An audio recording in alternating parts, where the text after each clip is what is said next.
Allons découvrir le QG de Mapper. Bonjour Bogdan. Bonjour Fabrice, ça va? Comment vas-tu? Très bien. Donc Bogdan, tu es le CTO du projet Mapper, qui est lancé pour le partage de données cartographiques 3D, des données territoriales. Faites parler vos données, comme on dit. Je voudrais savoir pourquoi le projet Mapper. Déjà, on travaille sur le sujet des cartes interactives depuis 10 ans. Ouais. On s'est rendu compte que sur le marché, il n'y a pas de solution simple pour créer des cartes interactives complexes, facilement personnalisables. C'est pour cela qu'on a décidé de créer un Mapper, qui est une solution qui répond tout à fait à ces besoins, basée sur une architecture scalable. Et c'est ça qui nous permet en fait de répondre aux besoins de nos clients pour leur offrir des cartes pas chères, complètement paramétrables. Ouais, donc ça va répondre à 99% de leurs besoins finalement, à faible coût, au lieu de refaire des projets spécifiques. Exactement, ouais. Et je veux juste mentionner que le coût il est vraiment minimal par rapport aux autres solutions qu'on pouvait offrir avant, en fait, des solutions qui étaient one shot. Ouais, à usage unique, c'est mutualisé. C'est beau l'économie du partage. Alors, à qui s'adresse Mapper? Avant de commencer, je veux juste te dire que actuellement les cartes interactives sont devenues le standard. Tous les gens sont habitués à entrer sur un site web par une carte. Il y a plus de 1,5 milliard de gens qui utilisent des cartes tous les jours. Effectivement, c'est le premier point d'entrée sur le web, quoi. Ça remplace la barre de recherche dans pas mal de sites. Donc il y a énormément des organisations qui ont besoin d'utiliser leurs données sur des cartes interactives pour offrir justement cet usage. Et c'est à ces organisations qu'on s'adresse avec le produit Mapper. D'accord, alors Mapper, finalement, qu'est-ce que ça offre comme fonction? Comment ça fonctionne pour une organisation? Qu'est-ce que ça offre comme fonction? Oui, je pense que je peux te montrer ouais, très bien. directement sur le site web. Donc, je vais me mettre directement sur le Mapper. C'est une application typique. Donc on voit qu'on a déjà intégré des données sur cette carte. Et ces données, elles viennent de quelque part. Ils viennent directement de la base des données du client. D'accord. Le client a des données structurées. Donc on connecte ces données. On le connecte au serveur Mapper et ensuite on peut les afficher facilement sur cette carte. Et si on n'a pas des données déjà structurées, on offre une possibilité en back-office simplifié qui est en Excel en ligne, qui se connecte directement avec le serveur Mapper pour agréger les données. Et ça fonctionne partout dans le monde en fait? Si tu vois en fait, on affiche ces données sur un fond des cartes 3D d'ailleurs. Ouais. C'est un fond de cartes basé sur la technologie 3D. Donc si tu zoomes suffisamment, tu vas même voir le bâtiment dans lequel tu habites. Ah ouais, d'accord. Voilà, ah oui, d'accord. Et ces données sont générées de cette manière sur tout le globe en fait. Donc on a de la donnée partout, ça c'est assez intéressant, et on superpose les données du client par-dessus. Voilà, donc ça c'est juste un peu la gestion des données, et il faut dire aussi qu'il ne s'agit pas juste de données géographiques, mais on peut aussi lier des vidéos, des données web interactives. D'accord. Voilà, et une fois sur le serveur, en fait, ces données sont indexées et on peut facilement chercher des informations dans le données du client. Donc, par exemple, si je tape quelques mots, je vais voir tout de suite une barre des autosuggestions à la Google, en fait, qui me laisse donc en fonction du texte qu'il y a dans leurs données, automatiquement, il va y avoir un moteur de recherche. Exactement, dans la carte, d'accord. Et aussi, on peut construire des filtres selon le besoin du client. Voilà, donc si je cherche une surface ou une catégorie ou à visiter un lieu, automatiquement, je vais avoir les données. Elles s'organisent en liste, donc je vois, en picto et en liste. En liste et en carte. D'accord. En fait, ça rend la navigation sur la carte assez facile et intuitive. D'autant plus que, par exemple, si la carte, si je zoome sur un seul endroit, Les données qu'on voit dans la liste sur la carte vont se synchroniser à la Airbnb.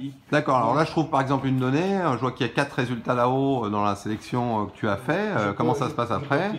Ah ouais, d'accord, donc je vois que elle se localise. Tous les infos. Et toutes les infos qu'a le client sont donc à ce moment-là affichées. Ouais, tout à fait. D'accord, un véritable moteur de recherche. Alors, c'est quoi la différence entre Mapper et je sais pas, une carto classique avec l'API Google Maps ou un SIG qu'est-ce que vous apportez en plus, Bogdan? C'est assez différent en fait. Si tu compares Mapper avec en SIG classique, les SIG c'est un outil métier en fait dédié à des data scientists en fait. D'accord. C'est eux qui utilisent ces outils pour visualiser, analyser les données.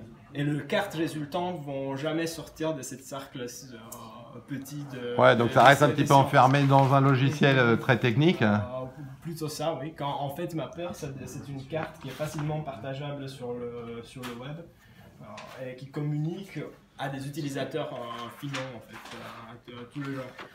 Si on compare par exemple avec comme tu disais, les API Google Maps, on peut construire des cartes peut-être similaires, mais ça va impliquer des mois et des mois de travail pour y arriver. Ouais, j'imagine que là, il va y avoir économie et puis la possibilité donc pour tout utilisateur de raccorder ses données facilement et avoir quelque chose de dynamique qui marche sur toutes les interfaces. Et bien sûr, personnaliser l'interface, ça c'est une chose que je n'étais pas mentionné. Ouais, par exemple. Ouais, parce qu'on veut pas tous la même carte, c'est toujours la même question, on veut l'adapter. Avec Mapper, les clients qui veulent avoir une carte vraiment personnalisée, ils peuvent choisir par exemple. Le fond de carte par exemple. Ah ouais, d'accord, ils changent son style, d'accord. Exactement, ils peuvent choisir par exemple, ici c'est juste une partie de fonctionnalité. Ouais, d'accord.